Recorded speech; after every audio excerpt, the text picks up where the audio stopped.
There's more out there every day. Son of a bitch.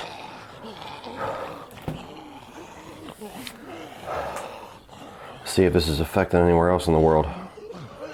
What's going on YouTube? Hey everybody, it's Drewski McGillicuddy, and guess what I just found out? Earlier, I was watching Cody Leach's Off the Shelves Blu-ray haul for the month of April. And then come to find out that Cody Leach hasn't seen Dawn of the fucking Dead! Now how does that happen?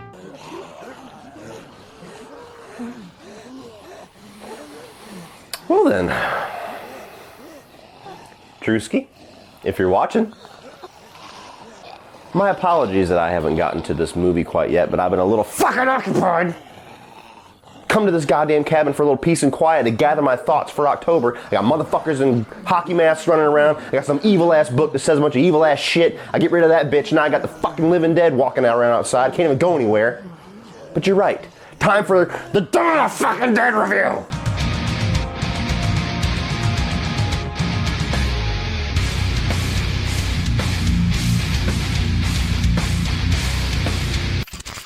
So Dawn of the Dead tells the story of 4 survivors after a zombie apocalypse, holed up and trying to survive inside of a shopping mall. Welcome back to the George Romero of the Dead review series, everybody, and now we are at Chapter 2, Dawn of the Dead. I have not seen this movie before.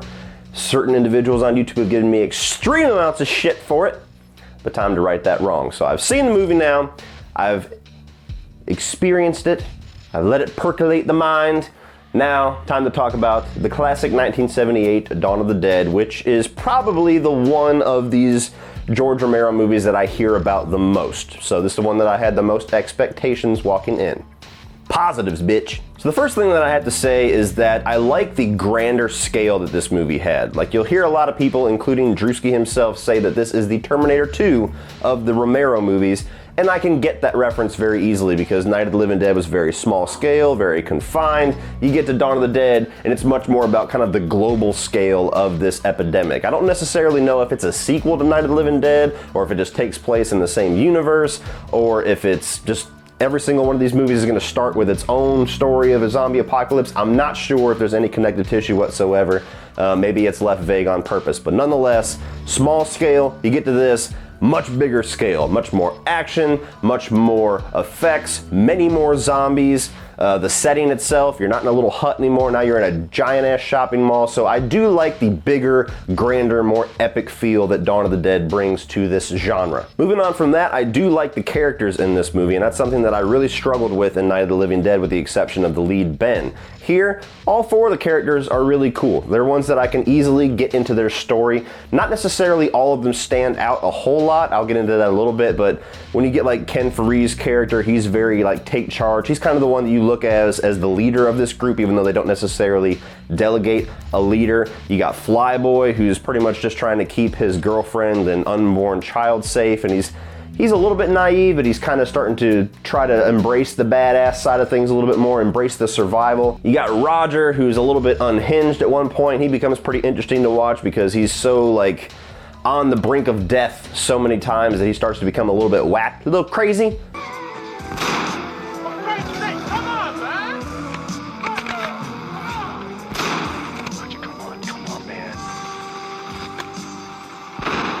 Starts to go out and take a little bit of too much of a risk, bites off more than he could chew here and there. Fate doesn't really take too kindly to that, as the movie shows. And then you have Francine, and she's kind of the more, I guess, grounded, more emotional anchor of the movie, the little bit that they do have in this. There's 4 survivors. It's very easy to kind of latch into their personalities, their dynamic with each other, the different relationships that grow out of these 4 characters. It keeps it small scale in that aspect. And when you have a movie that has such grand scale themes and grand scale social commentary and grand scale settings, it helps to kind of be able to bring the focus down a little bit when you're talking about characters. So all 4 of them, I enjoyed them. I enjoyed going on this little ride with them. All right, Trooper. You better screw your head on. Yeah, come on. Let's go. I mean it, man. Now, you're not just playing with your life, you're playing with mine. Now, are you straight?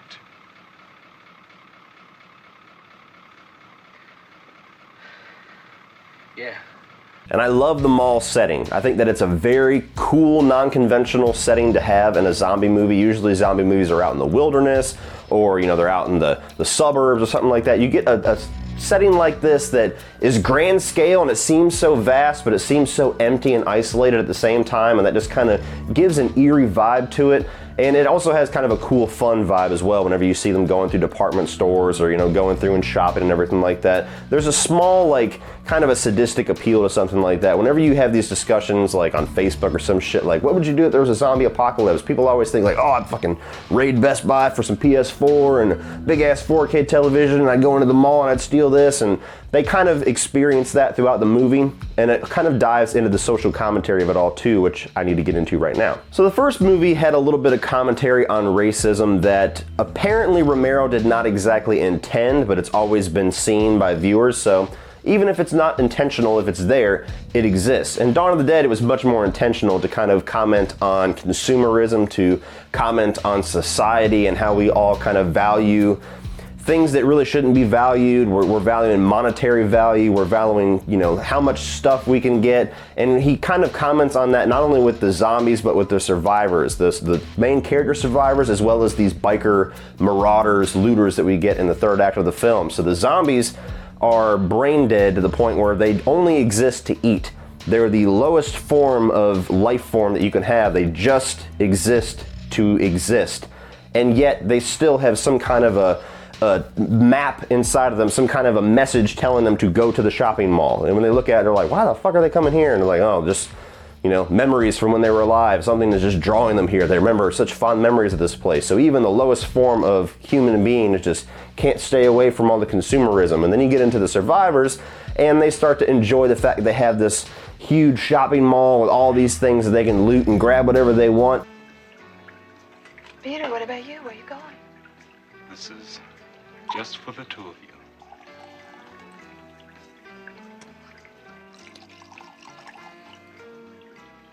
Enjoy. And then they quickly realize the value of all that shit is about this big in the grand scheme of things.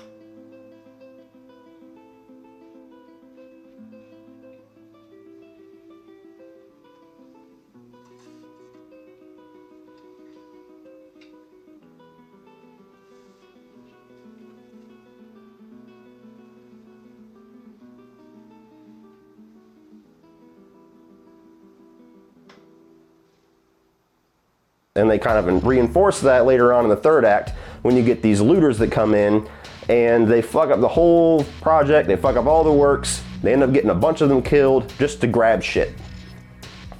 Pretty subtle, but at the same time, pretty accurate, even all the way through to 2019. They've also stepped up their game with the gore effects. Now when you got Tom Savini working on it, where he did the effects as well as a small role as a biker, you expect that. But when you walk into Dawn of the Dead, there ain't some really good effects in Night of the Living Dead. Obviously time has helped them, obviously color has helped them a bit with showing blood and guts and everything, but especially in that third act when the shit hits the fan in the mall, there's some really good dismemberment and, people getting their arms ripped open and people getting their guts pulled out, and it looks pretty damn real. Like it's almost grounded and grainy and kind of old school to a degree where it almost feels more real than some of the more modern stuff that we've seen in zombie flicks.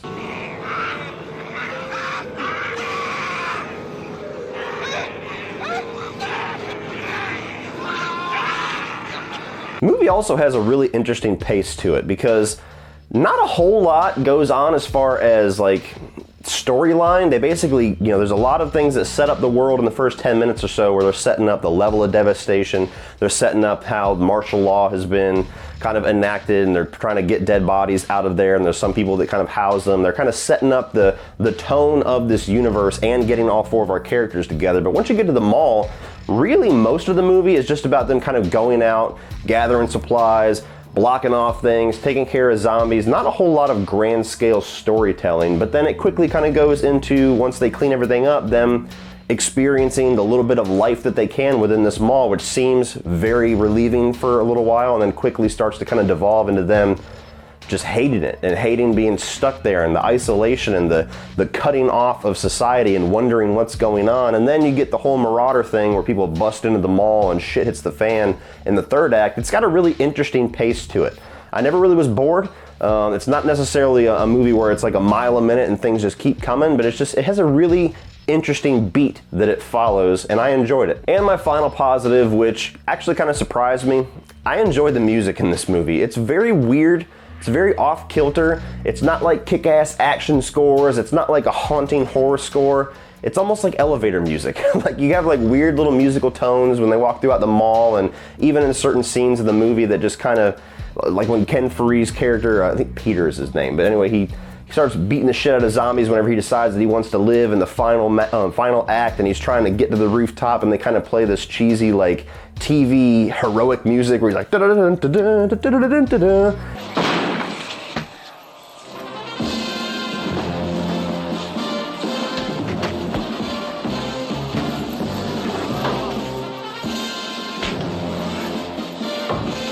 And it works. I don't know why it works. Normally I would hear that. If you just played me that soundtrack and said, does this sound good for a zombie movie? I'd be like, are you fucking stoned? But in the backdrop of this movie, for whatever reason, it kind of adds a little bit of charm to it, adds a little bit of fun to it, and I don't think I would have it any other way. Now moving on to the negatives, and the main one is that the zombies still do not work for me. They actually probably work a little bit less for me than they did in Night of the Living Dead, because that kind of had like a strange ghoul-like quality to it with the black and white and the way that the performances were. In this, they're definitely spot-on, slow, mindless zombies where they're just all fucking day long, but you have that added in with the fact that they are not threatening at all. Like there's scenes in the movie where they literally are just running and weaving throughout them like they're nothing, like they're standing still. So really only when they get into closed spaces and there's a bunch of them are they a threat.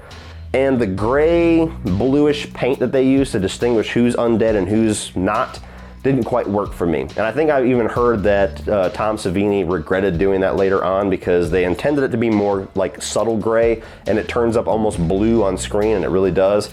It's odd. It's one of those dated things that probably worked very well, or at least worked moderately well in '78, but when you watch it now, it really stands out. There's some zombies that look good, like Flyboy whenever he turns into a zombie. I think that's probably one of the best looking zombies in the movie, but as far as just like the extras that are standing around, it looks like somebody took a paint roller and just went, all right, now act stupid and walk around. And my last negative, which is kind of an easy shot to take, it is just a product of its time. The acting at times does not necessarily work, especially not by modern standards. Again, the movie was made in '78. I can watch it as a movie that was made in '78 and not be completely taken out of it, but there are moments where the acting of certain characters does make you kind of stop for a second and realize you're watching a movie that's, 40-something years old. Not embarrassing acting. It's not anything that kind of continuously happens throughout the movie. There's just spots here and there where there could have been some nice emotional moments that the actors are not quite capable of. I think Ken Faree probably does the best job out of the four of them, and maybe it's just because he's the one of the four that I recognize and the one that I like the most. Joe Grizzly, bitch.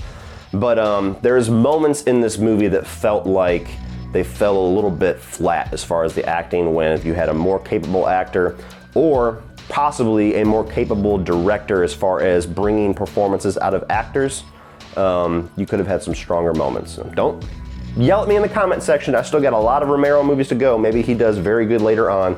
Night of the Living Dead and this one, there's moments where I think maybe, despite all the great things that he's done, maybe Romero's not necessarily an actor's director, but we'll see. But all in all, guys, I enjoyed this one quite a bit. It's not necessarily like one of my favorite zombie movies of all time. A lot of that probably has to do with the fact that I did not grow up with it. That's just kind of the nature of the beast with some of these older films. But as far as these two, I definitely prefer Dawn. I prefer the tone of it. I prefer the style of it. I can see why this was such a landmark movie in the horror genre when it came out and how influential it has been, just like Night of the Living Dead, going forward in through the genre to modern day. So I appreciate the hell out of it, but unlike Night of the Living Dead, I actually really enjoyed this movie as well. Cool setting, great zombie effects. I like the approach that they took to the storyline and these four characters and kind of keeping that small scale. It's got an interesting little pace to it. Just not the most effective zombies in the world for me, and not the most effective acting that holds it back a little bit, but some of that is just honestly product of its time. So if you were a fan of Night of the Living Dead and you want to see how Romero's vision of a zombie apocalypse evolved 10 years later, unless you got a region-free Blu-ray player, go ahead and blow up somebody's email and try to get us a Region A version of this movie on Blu-ray so that we can go out and buy it.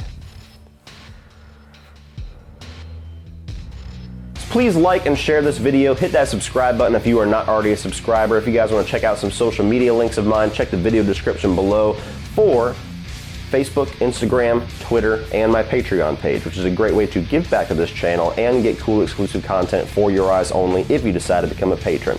So check all that out, guys. Just below that, actually, you can also check out my Teespring store, which has all of my merchandise designs, like my Autopsy Stream logo. I got the 31 on 31 logo down below to get you ready for this Halloween when we drop that big old Rincon video, and a lot of other things. But if you guys just want to check out some more of my videos, you can check out a few more by clicking right over here.